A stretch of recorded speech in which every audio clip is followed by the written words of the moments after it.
July 4th, 1776, significantly shook the world when the citizens of the 13 colonies of America stood up and stepped forward to break the fetters of tyranny in Britain, and declared their right to independence and pursuit of a future of self-government. Our nation was founded on biblical principles and morality and was supported by a people who understood the strength of both. The signing of the Declaration of Independence and its publication has forever changed the course of history. From that day forward, America has been the interest of every kingdom and every ruler as she has stood apart, declaring her freedom and her faith in God. She has been a light of hope to those desolate and burdened under the yokes of harsh rule and government. Inscribed on the Statue of Liberty, a symbol of freedom and solace, are these words: "Give me your tired, your poor, your huddled masses yearning to breathe free, the wretched refuse of your teeming shore. Send these, the homeless, tempest-tossed, to me.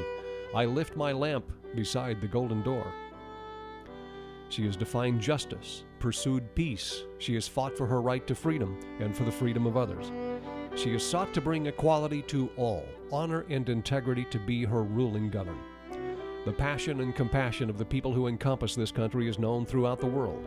A nation that declares to be one under God has long been a banner of hope to others outside her shores.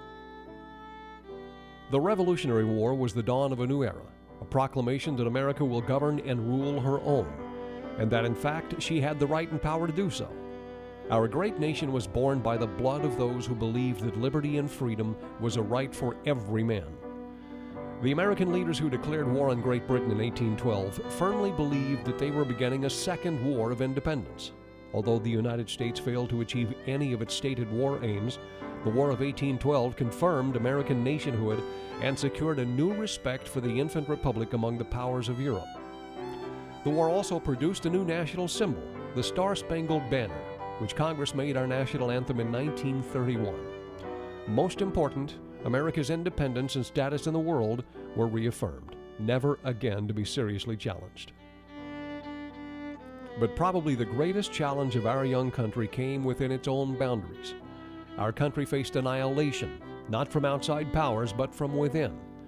Civil unrest brought great animosity from one side of the country against the other. Both the North and the South vehemently believed that they were in the right and that God was on their side. Freedom for all citizens, all men against the foremost issue. What many do not know is that major revivals broke out in the Civil War armies. In the Union Army, between 100,000 and 200,000 soldiers were converted. Among Confederate forces, approximately 150,000 troops converted to Christ. Perhaps 10% of all Civil War soldiers experienced conversions during the conflict.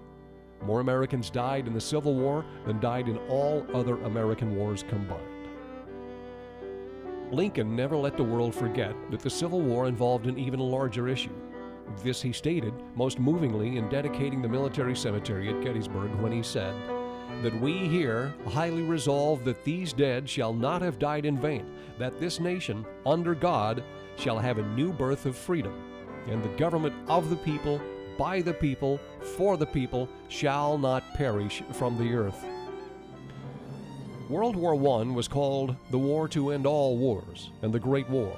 Entering World War I marked the establishment of the United States as a major world power. The American declaration of war on Germany on 6th of April 1917 was a landmark not only in the history of the United States, but also in that of Europe and the world, bringing to an end half a millennium of European domination and ushering in the American century. But peace was short-lived. Only a mere 23 years had passed when America again was at war. The bombing of Pearl Harbor on December 7, 1941, forced the hand of a neutral America into war with Japan. On December 11, 1941, Hitler of Germany declared war on the United States. The atrocities inflicted on the Jewish people in Europe by the hand of Hitler's rule affected all of Europe and the hearts of the American people. But America helped to rebuild Germany and the European countries that were devastated from the ravages of war. In the end, America came together to successfully defeat fascism abroad.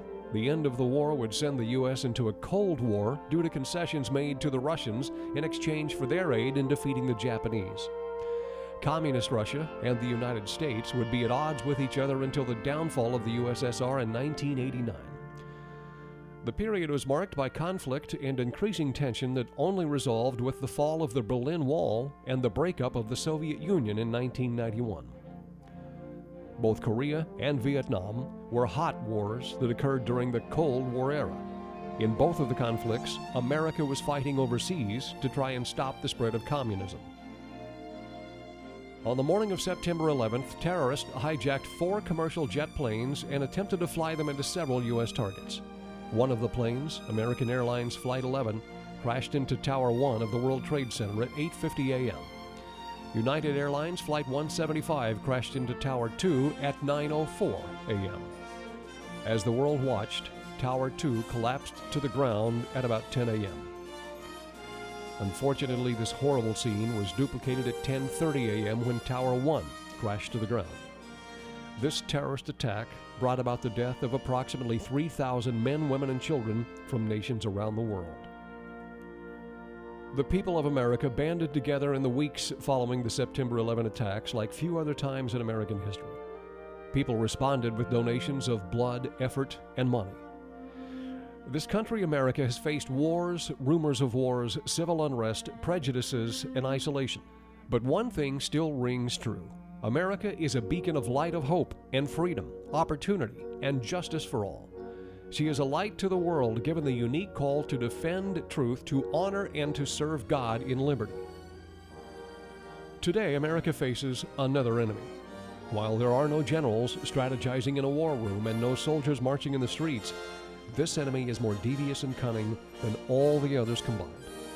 His objective is not only our freedoms, our liberties, our way of life.